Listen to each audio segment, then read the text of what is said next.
आज आपण बनवणार आहे झणझणीत अशी पाटवडी घरच्या साहित्यामध्ये मस्तपैकी रस्सा भाजी। नमस्कार, मी सोनालीज किचन आणि व्लॉगमध्ये तुमचे स्वागत आहे। तर आज आपण बनवणार आहे मस्तपैकी पाटवडी। तर चला मग सुरू करूया। सर्वात आधी मी 2 वाटी बेसन घेतलं आहे, नंतर थोडीशी हळद टाकून घेतली, थोडंसं लाल तिखट, थोडं मीठ, थोडं तेल टाकून घ्यायचं आणि सर्व एकत्र करून घ्यायचं आणि थोडं पाणी टाकून मस्तपैकी घट्टसर असं मळून घ्यायचं। पातळ मळायचं नाही, कारण पीठ लागते वेळेस आपल्याला प्रॉब्लेम होतो, त्यासाठी ना थोडंसं घट्टच राहू द्यायचं। मग नंतर तेल लावून ते लाटून घ्यायचा आणि आपल्याला जसं आवडेल तसे काप पाडून घ्यायचे। मला ना स्क्वेअरमध्ये सोपं पडतं म्हणून मी स्क्वेअरमध्येच कापले आहे। तुम्ही जसे आवडेल तसं कापून घेऊ शकता, काही प्रॉब्लेम नाही आहे। मस्त असे तयार झाले आहेत आपली पाटवड्याची वड्या। ही पद्धत ना मला सोपी वाटते, कारण ना पीठ शिजवण्याचा पण त्रास नाही आहे, ना पीठ पातळ झालं घट झाला हा पण प्रॉब्लेम नाही। अशा पद्धतीच्या वड्या तुम्ही पण ट्राय करून बघा आणि कशा झाल्या ते मला नक्की कमेंटमध्ये नक्की सांगा।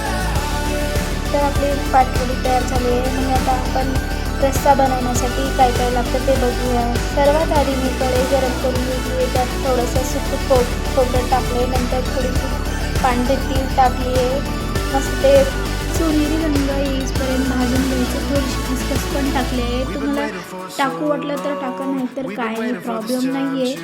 मग नंतर ते करपून द्यायचं नाही, सोनेरी येईपर्यंत भाजून घ्यायचा।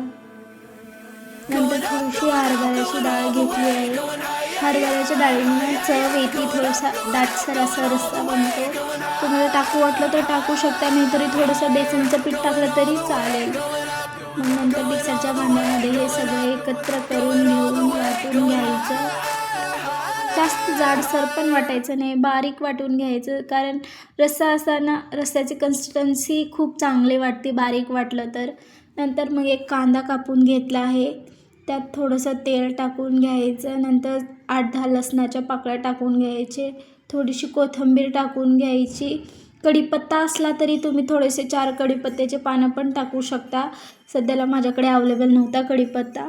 नंतर मग मिक्सरच्या भांड्यामध्ये ते पण बारीक पेस्ट करून घ्यायची। हे मिश्रण थोडंसं थंड होऊन द्यायचं, थंड झालं की ना चांगलं वाटलं जातं। मग नंतर ना कढईमध्ये थोडंसं तेल टाकून घ्यायचं, थोडे जिरे टाकून घ्यायची, मोहरी तुम्हाला टाकू वाटली तर टाकू शकतात, तर नाही काही प्रॉब्लेम नाही। नंतर थोडीशी हळद, थोडा कांदा मसाला, थोडंसं आपले लाल तिखट काश्मीरी मिरची पावडर, मग नंतर ती वाटलेली पेस्ट घालून घ्यायची आणि तेल सुटेपर्यंत परतून घ्यायची।